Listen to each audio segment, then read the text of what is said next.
नमो नमः मित्रों, मैं अंजू शर्मा संस्कृत जीवनम में आप सभी का स्वागत करती हूँ।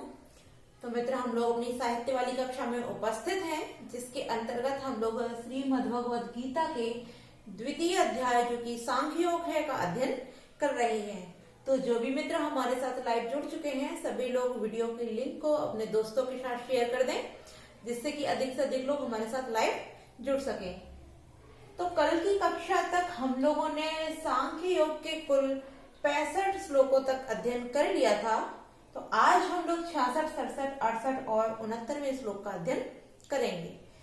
तो कल की कक्षा में हम लोगों ने देखा था मित्रों कि यहाँ श्री कृष्ण अर्जुन से कह रहे थे कि अंतःकरण से प्रसन्न होने पर इस योगी के सभी जो दुख होते हैं, अब दुख कौन से वाले, क्योंकि जो योगी व्यक्ति होता है अर्थात हम यदि हम दुखों की बात करते हैं तो जब हम इस संसार की मोह माया में पड़ जाते हैं तो इस संसार के भौतिक जो दुख उत्पन्न होते हैं, क्योंकि जो भी दुखों की उत्पत्ति होती है वो इस संसार में ही उत्पन्न होती है, किंतु जो योगी व्यक्ति होता है वह इन दुखों से परे हो जाता है।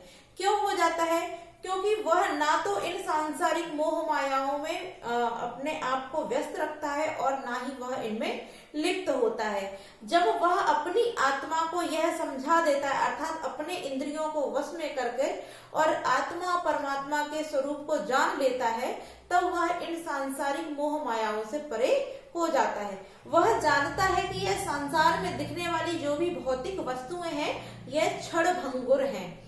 तो इस प्रकार जो उसके दुख होते हैं उनका नाश हो जाता है, और जब दुखों का नाश हो जाता है तो प्रसन्न चित्त वाला जो व्यक्ति होता है, उसका जो मन होता है वो चारों ओर से प्रसन्न चित्त हो जाता है, और तब उसकी जो बुद्धि होती है वह स्थिर हो जाती है। किसमें स्थिर हो जाती है? अर्थात समाधि में स्थिर होकर के वह योग की ओर अग्रसर हो जाता है। तो उसी क्रम में हमारा जो 66वां श्लोक है, यहाँ पुनः श्री कृष्ण बताते हैं कि जो व्यक्ति अपनी बुद्धि को स्थिर नहीं रख पाता है, अर्थात अपनी बुद्धि को योग में स्थित नहीं रख पाता है, उसको सुख किस प्रकार से प्राप्त नहीं होता है। तो आइए हम लोग देखते हैं श्री कृष्ण इसमें क्या कहते हैं। तो कहते हैं, नास्ति बुद्धिर्युक्तस्य न युक्तस्य भावना न च भावायतः शांतिरशांतस्य कुतः सुखम। क्या कह रहे हैं? यहाँ लिखा हुआ युक्तस्य, कि युक्त ना होने वाला, ना युक्त अर्थात जो युक्त नहीं, अयुक्त से, क्योंकि राम में से आ निकल आएगा, युक्त से नहीं अयुक्त से, बुद्धि धन अयुक्तस्य। तो यहाँ हमारी अगर संधियों की चलो जो व्याकरण टिप्पणियां हैं उनको हम बाद में करेंगे, अभी हम केवल अर्थ देखते हैं। तो यहाँ लिखा हुआ अयुक्तस्य, अयुक्त से अर्थात जिसकी बुद्धि युक्त नहीं है। किससे? जो योग से युक्त नहीं है। योग से युक्त न माने नहीं, अस्ति माने है, उसके पास क्या? बुद्धि। जो योग से रहित है अर्थात जो योग से युक्त नहीं है, उसके पास बुद्धि भी नहीं है। अब किस प्रकार की बुद्धि नहीं है? बुद्धि तो सभी के पास होती है, किंतु यहाँ किस बुद्धि की बात की जा रही? तो यहाँ समत्व या समभाव की बुद्धि की बात की जा रही है कि हे अर्जुन, जो योग से रहित है अर्थात योग से युक्त नहीं है, उसके पास बुद्धि भी नहीं है, अर्थात समभाव से युक्त बुद्धि नहीं है। आगे क्या कहते हैं कि अयुक्त से न भावना, और जो योग से रहित है उसके पास भावना भी न माने नहीं है। किसकी भावना नहीं है? अर्थात अस्तित्व की भावना भी नहीं है। अब यहाँ अस्तित्व के ऊपर भी प्रश्न उठ जाएगा कि किसके अस्तित्व की भावना नहीं है? तो ईश्वर के अस्तित्व की भावना भी नहीं होती है। अब हम इसका भाव देखते हैं। पहले हम जो अंतिम लाइन है इसकी उसका भी देख लेते हैं। आगे क्या बोलते हैं? न चा भावायत अभावायत, और जिसके पास अस्तित्व की भावना भी ना माने नहीं है, उसके पास शांति भी नहीं है। और जो अभाव अर्थात अस्तित्व की भावना से रहित है, उसके पास शांति भी नहीं है। आगे क्या कहते हैं कि अशांतस्य कुतः सुखम, और जो अशांत है, जिसके पास शांति भी नहीं है अर्थात जिसका मन अशांत है, कुतः सुखम, उसको सुख कहाँ? अर्थात उसको सुख कहाँ से प्राप्त होगा। अब हम इसके भाव को देखते हैं। तो यहाँ श्री कृष्ण अर्जुन से कह रहे हैं कि हे अर्जुन, जो इस योग से रहित है उसके पास यह समभाव रूपी बुद्धि नहीं है। अर्थात वह शोक और मोह इनसे ग्रसित होकर जब उसको हर्ष प्राप्त होगा, अर्थात खुशी होगी तो वह हर्षित होगा, जब दुख होगा तो वो दुखी होगा, शोक होगा। क्यों? क्योंकि उसके पास यह समभाव की बुद्धि नहीं है। कैसी बुद्धि नहीं है? जो योग में अपने आप को लगाए ऐसी बुद्धि भी नहीं है। और जो योग से रहित होगा उसके पास अस्तित्व की भावना भी नहीं है। अर्थात अब हम दोनों शब्दों को देखते हैं कि जिसके पास संभाव की बुद्धि नहीं होगी वह ईश्वर की भावना से भी रहित होगा, अर्थात वह ईश्वर के अस्तित्व की भावना से रहित होगा, उसके अंदर वो अस्तित्व की भावना भी नहीं होगी। क्योंकि जिसने ईश्वर के साक्षात दर्शन नहीं किए, अर्थात जिसने योग नहीं किया और योग के द्वारा ईश्वर की प्राप्ति नहीं की, वह उसके अस्तित्व की भावना से रहित ही होगा। और जो ईश्वर की भावना अर्थात ईश्वर के अस्तित्व की भावना से रहित है, उसका जो मन है वह इस संसार में भटकता रहेगा, और जब भटकेगा तो उसको शांति भी प्राप्त नहीं होगी। और जब मनुष्य का मन अशांत होगा, अर्थात मनुष्य शांति से रहित होगा, तो ऐसे मनुष्य को सुख कहाँ से प्राप्त होगा, अर्थात ऐसे मनुष्य को कभी भी शांति प्राप्त नहीं हो सकती है। तो हम लोगों ने श्लोक का अर्थ देख लिया। अब हम इसकी व्याकरणिक टिप्पणियां देखते हैं। तो यहाँ लिखा हुआ है नास्ति न धन अस्ति। न धन अस्ति अर्थात दीर्घ स्वर संधि, यहाँ नास्ति में दीर्घ स्वर संधि का विधान किया गया है। आगे लिखा हुआ है बुद्धिर अयुक्तस्य, बुद्धि से बुद्धि अयुक्तस्य अर्थात युक्त नहीं है, जो अयुक्त है। तो यहाँ बुद्धि धन अयुक्तस्य हो जाएगा। तो जो रा आदेश हुआ है वो ऋत्व संधि से आदेश हुआ है, अर्थात यहाँ विसर्ग संधि हो जाती है। आगे पुनः लिखा हुआ न धन अयुक्तस्य, यहाँ पुनः दीर्घ स्वर संधि हो जाती है। यहाँ च धन अभाव्यतः, यहाँ भी दीर्घ स्वर संधि हो जाती है। और शांतिर अशांतस्य, यहाँ पर भी हमारी कौन सी संधि, यहाँ पर भी हमारी विसर्ग संधि हो जाती है। ठीक है, तो हम लोगों ने यहाँ देख लिया। अब हम अपने अगले श्लोक की ओर बढ़ते हैं जो कि 67वां है। अब इसमें श्री कृष्ण क्या कहते हैं हम वो देखते हैं।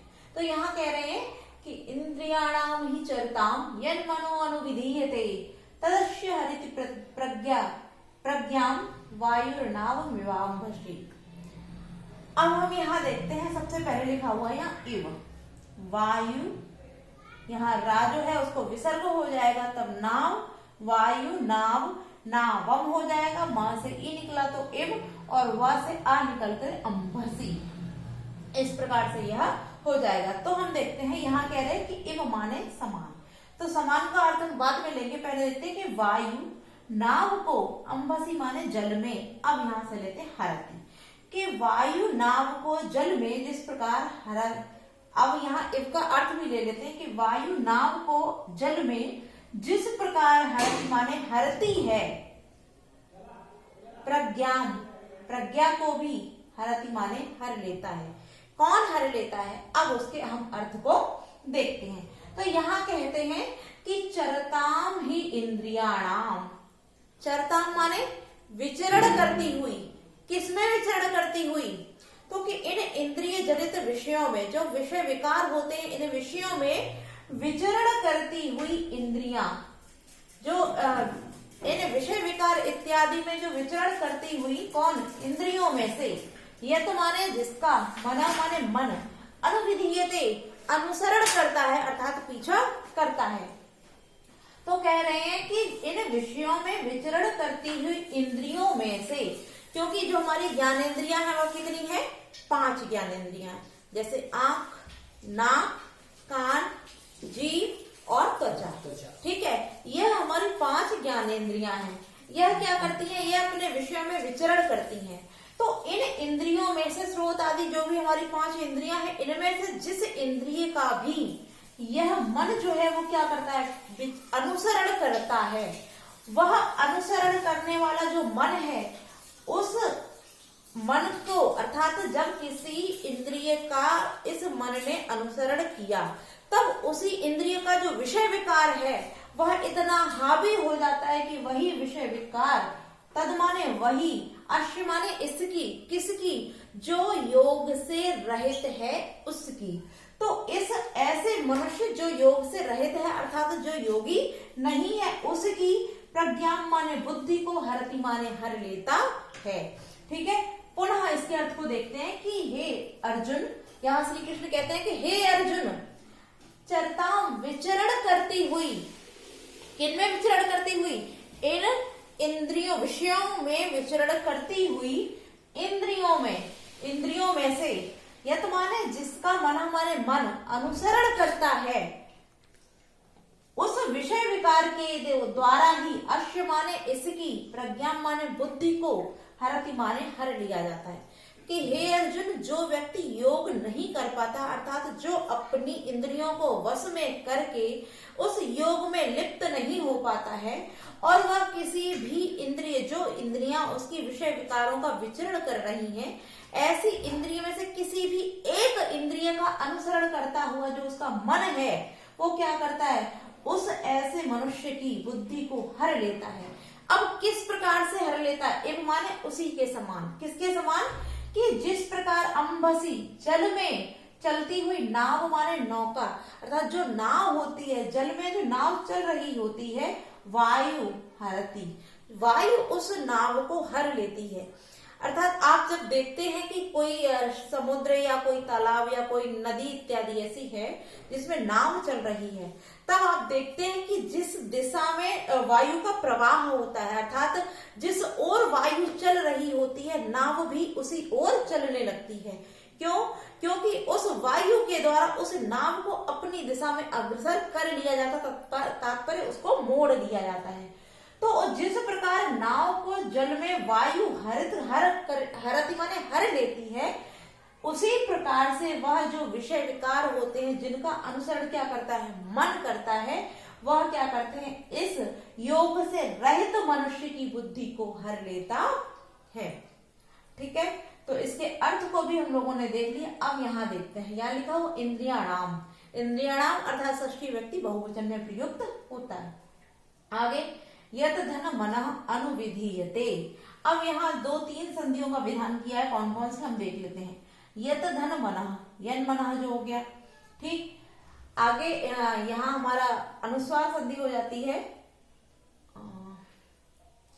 यत धन मनः, यहाँ हमारी यत धन मनः हमारी अनुनासिक संधि हो जाएगी, यरो अनुनासिक को पर सगुण, सॉरी, आगे हम देखते हैं इसको, मनः धन अनुविधीयते।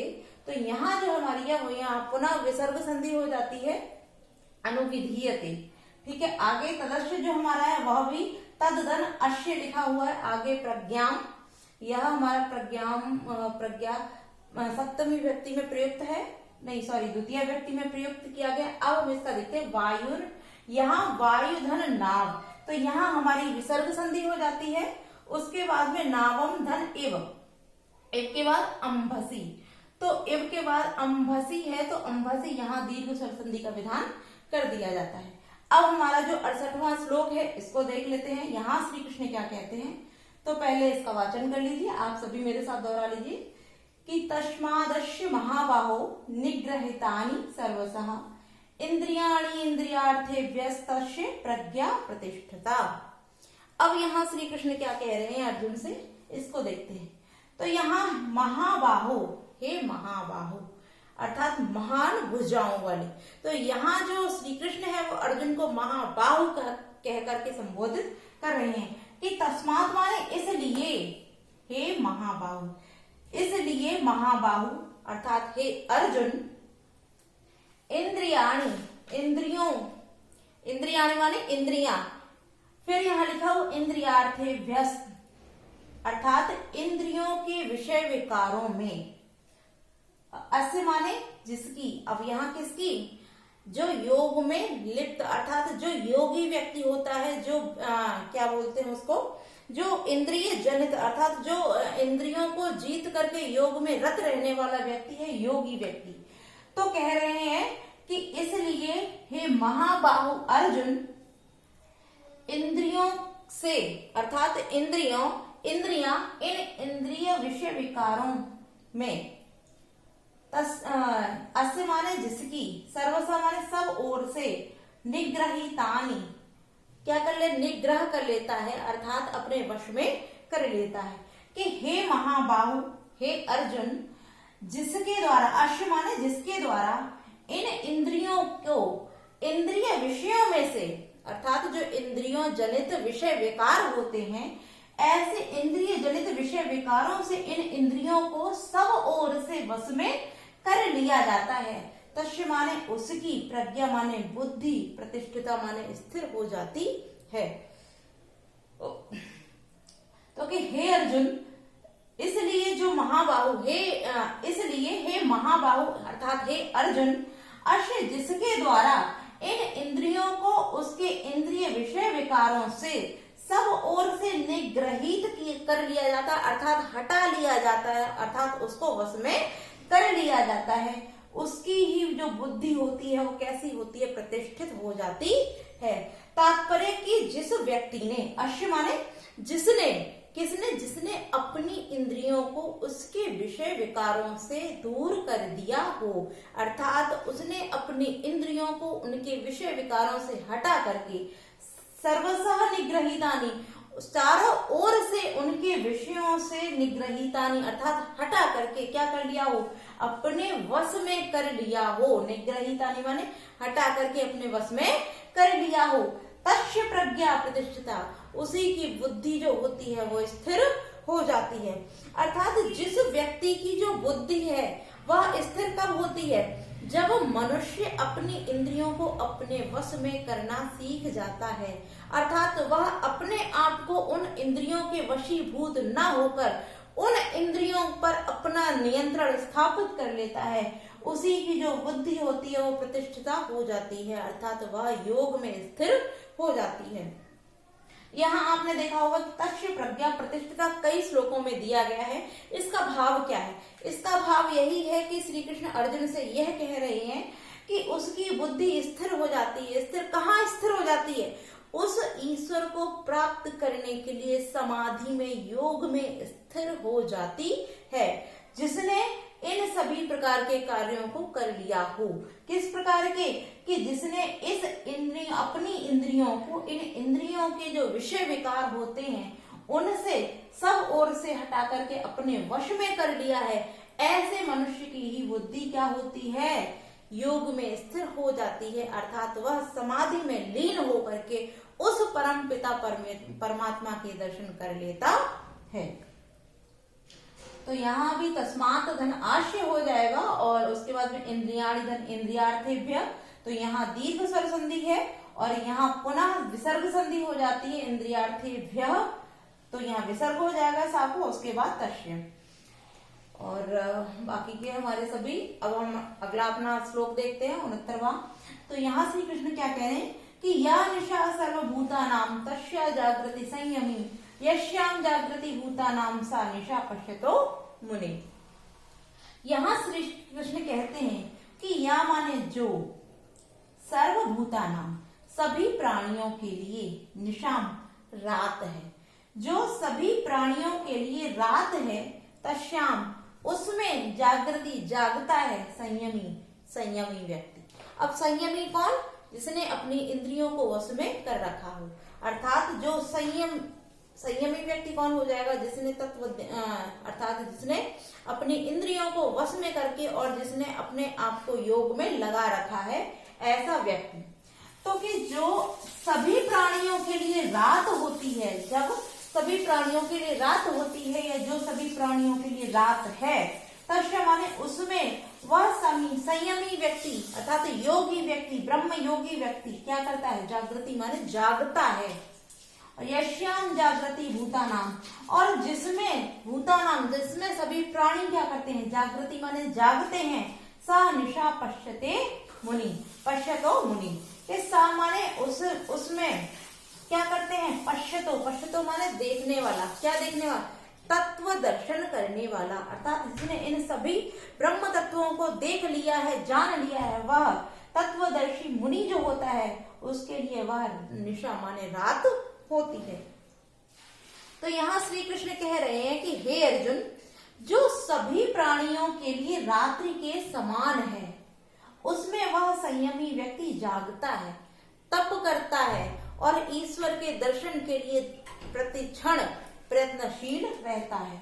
और जिसमें सभी प्राणी क्या करते हैं, जागृति माने जागते हैं, सह उसमें वह तत्वदर्शी जो मुनि होता है, जिसने सभी ब्रह्म तत्वों को देख लिया है, ऐसा मुनि, उसके लिए वह रात्रि के समान होती है। अब रात्रि के समान वह क्यों होता है? क्योंकि उसने, जब सभी व्यक्ति जागते हैं, यहाँ जागने से तात्पर्य क्या है, जो मनुष्य उठ करके इस सांसारिक मोह माया में लिप्त हो जाते हैं, उस समय जो तत्वदर्शी व्यक्ति होता है वह इन सांसारिक मोह मायाओं से अपने हृदय को, अपने मन को, अपनी आत्मा को इनसे दूर कर लेता है और इनसे विमुख होने के कारण उसके लिए वह जागने वाला समय जो होता है, अर्थात जिसमें सभी प्राणी अपने भोग विलास इत्यादि कार्यों को पूरा कर रहे होते हैं, वह उसके लिए रात्रि के समान हो जाता है। ठीक है, तो हम लोगों ने आज 66, 67, 68 और 69वें श्लोक का अध्ययन किया है और कल की कक्षा में हम जो बाकी के बचे हुए 3 श्लोक रह गए हैं उन सभी श्लोकों का अध्ययन संपूर्ण कर देंगे। तो कल की कक्षा में हमारा जो श्रीमद् भगवद गीता है, इसका जो 2य अध्याय है, उसका अध्ययन समाप्त हो जाएगा। उसके बाद जो इसके कुछ प्रमुख श्लोक है या सूक्तियां हैं, महत्वपूर्ण सूक्तियां, 1-2 कक्षाओं में हम उनको रखेंगे और उसके पश्चात हमारा जो 2य ग्रंथ था श्रीमद् भगवद गीता, यह समाप्त हो जाएगा। तत्पश्चात आप सभी लोग कमेंट करके बताइए कि अब कौन सा ग्रंथ आरंभ किया जाए, जिसका अध्ययन हम लोग आरंभ करें अपने साहित्य वाली कक्षा में। बाकी की जो व्याकरण की कक्षा हमारी 8 बजे चलती है, उसमें हम लोग संधि प्रकरण का अध्ययन कर रहे हैं, जो कि 8 बजे प्रत्येक दिन नियमित रूप से चलता रहेगा। और संडे वाले दिन क्योंकि कक्षाएं नहीं होती हैं, तो संडे को छोड़कर बाकी प्रतिदिन आप सभी को वह कक्षाएं नियमित रूप से मिलती रहेंगी। तो आज के लिए इतना ही और कल की कक्षा में हम पुनः मिलते हैं। आप सभी को वीडियो अच्छी लगी हो तो वीडियो को लाइक अवश्य कीजिए। नमो नमः।